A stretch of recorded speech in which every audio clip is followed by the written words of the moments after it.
जनपद news, news and views. नमस्कार, आप देख रहे हैं जनपद न्यूज और मैं हूं राकेश। अभी मैं हूं बीजेपी के मीडिया सेल में और मेरे साथ हैं बीजेपी के प्रखर प्रवक्ता मनीष पांडे। उनसे सवाल करते हैं जो विपक्षी एकता बैठक हो रही है, एक तरह से बोले मोदी के खिलाफ वहां जुटान है, उसके बारे में कुछ सवाल करते हैं। सर, सबसे पहले आपका जनपद न्यूज में बहुत बहुत स्वागत। बहुत बहुत धन्यवाद। आपके दर्शकों को मेरा नमस्कार। सबसे पहले ये बताइए सर, जो आज बैठक हो रही है विपक्षी एकता का, के बारे में क्या बोलना चाहिए? देखिए, तय तो जनता करती है लोकतंत्र में कि किसको सिंहासन देगी और किसको सिंहासन से उतारेगी। ठीक है, ये लोग बैठक कर रहे हैं, अच्छी बात है। लेकिन अगर इन सारी पार्टियों के बारे में देखें तो इन सारी पार्टियों का किसी न किसी का या तो भ्रष्टाचार से सीधा रिश्ता है या परिवारवाद से सीधा रिश्ता है, या कुछ ऐसी पार्टियां हैं जो अपनी राजनीतिक अस्तित्व बचाने के चक्कर में बैठी हुई हैं, और कुछ ऐसी पार्टियां भी हैं इसमें जो विदेशी एजेंडों को यहाँ पर देश में लागू करना चाहती हैं। तो मुख्य रूप से देश की जनता इनको समझ रही है और यही कारण है कि पिछले 9 वर्षों से ये तड़प रहे हैं सत्ता के लिए, लेकिन देश की जनता इनको नहीं दे रही है सत्ता, क्योंकि देश की जनता ने 2014 के पहले के वो हालात देखे हैं जब आए दिन सीरियल बम ब्लास्ट हुआ करते थे, अराजकता, भ्रष्टाचार के नए नए किस्से प्रत्येक दिन अखबारों में, समाचार पत्रों में छपा करते थे। तो देश की जनता फिर से इन लोगों के हाथों में वो सत्ता देने वाली नहीं है।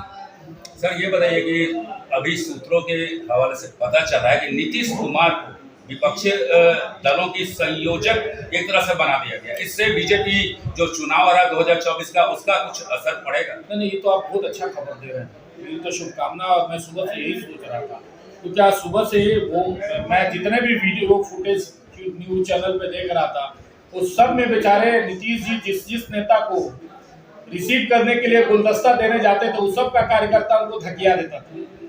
कोई भी एक फुटेज सुबह से नीतीश जी का अच्छा नहीं आया जिसमें वो गुलदस्ता देते हुए दिखे। खास करके राहुल गांधी वाला में तो हमने देखा कि गुलदस्ता वो कब दिए नहीं दिए पता भी नहीं चला। कम से कम संयोजक बन जाएंगे, एक पद और एक पद मिल जाएगा तो उनकी प्रतिष्ठा भी बढ़ जाएगी। तो कम से कम मीडिया कर्मियों, आप लोगों को उनका एक बढ़िया सा फुटेज तो गुलदस्ता देते हुए जरूर दिखेगा। इसमें मेरी तो शुभकामना है कि उनको कम से कम संयोजक तो जरूर बना दिए, क्योंकि बेचारे 9 महीने से बहुत मेहनत कर रहे हैं। अच्छा, ये बताइएगा सर, ये बयान किसका ये नहीं बताएंगे। देश में 2 विचारधारा चल रही है, उधर का बयान है ये। एक तरफ राहुल गांधी कांग्रेस भारत जोड़ो चला रहे हैं, से को मानने वाले लोग, आप यही कहना चाहते हैं। देखिए, बड़ा अच्छा इत्तेफाक, कल G20 की बैठक हो रही थी यहाँ पर, पूरे देश के लोग बिहार आए हुए, पूरे विश्व के लोग बिहार आए हुए थे और बिहार का सम्मान बढ़ रहा था। क्या संयोग देखिए, आज मध्य रात्रि या कहिए प्रातः काल में हमारे लोकप्रिय प्रधानमंत्री नरेंद्र मोदी जी अमेरिका की संसद में बैठकर, मतलब समझ लीजिए आप, अमेरिका की संसद के बारे में बताने की जरूरत नहीं है, वहां ताल ठोक कर कह रहे थे कि भारत तृतीय अर्थव्यवस्था बनेगा, विश्व की तृतीय अर्थव्यवस्था बनेगा। या उस संसद में बैठकर चुनौती दे रहे थे। किसके भरोसे, मैं पूछना चाहता हूं आपके दर्शकों से, या इस 104 के भरोसे वो कह रहे थे। और इसीलिए 14 और 19 में इसी देश की जनता ने जब नरेंद्र मोदी जी का साथ दिया तो उन्होंने इस देश की जो कांग्रेस के समय में 11वें स्थान पर अर्थव्यवस्था थी, उसको 5वें स्थान पर लाने का काम किया। और आज यही नरेंद्र मोदी जी ने इस देशवासियों के भरोसे वादा किया है कि तृतीय अर्थव्यवस्था पर भी, उस स्थिति पर भी इस देश को लाएंगे। तो आप ही बताइए, देश की जनता किसको चुनेगी? मैं आप ही से पूछना चाहता हूं, आपके दर्शकों से पूछना चाहता हूं। प्रधानमंत्री पद के लिए कोई वैकेंसी नहीं। अच्छा सर, विपक्षी एकता पार्टी जो बैठक हो रही है उसमें 15 दल उसमें शामिल हुए हैं और इसका असर 2024 लोकसभा चुनाव में किस तरह से पड़ेगा? ये देखिए, इस 15 दलों में मात्र 3 दल ऐसे हैं, कांग्रेस, डीएमके और टीएमसी, जिसका कम से कम जो है वह 52 कांग्रेस, 22 और इस तरह से दहाई में इनके सांसद हैं।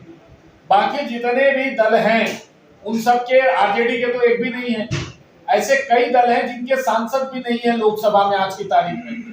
तो ये जो है 0 पर आउट हुए खिलाड़ी की क्या बात कर रहे हैं आप? संख्या भले ही अपनी टीम किसी तरह से 15 खिलाड़ियों की बना ले, लेकिन यह बात स्पष्ट है कि इसमें दहाई अंक बनाने वाले मात्र 2-3 खिलाड़ी ही, इसलिए इनका कुछ नहीं होने वाला है। भला ये अपने अस्तित्व की लड़ाई लड़ रहे हैं। उसमें जो बैठक हो रही है सर, ये कहाँ तक उचित है? बहुत लोग बोल रहे हैं कि यह अनुचित हो रहा है। देखिए, अनुचित तो बहुत कुछ हो रहा है। अनुचित तो यह भी हो रहा है कि 10 लाख नौकरी पहले कैबिनेट में पहली कलम से देने का वादा किया गया था, लेकिन आज देखिए फिर शिक्षक के विज्ञापन की तिथि बढ़ा दी गई। अनुचित तो इस राज्य में बहुत होता है, भ्रष्टाचार है, जिस तरह से अपराध बढ़े हैं, इस पर लोगों का ध्यान नहीं जाए, इसीलिए बिहार में यह बैठक कराई जाए। ये एक साथ हुए, इनका परिणाम कुछ नहीं होने वाला। सर, जनपद न्यूज से बात करने के लिए बहुत बहुत धन्यवाद सर। बहुत बहुत धन्यवाद आपका भी हमसे बात करने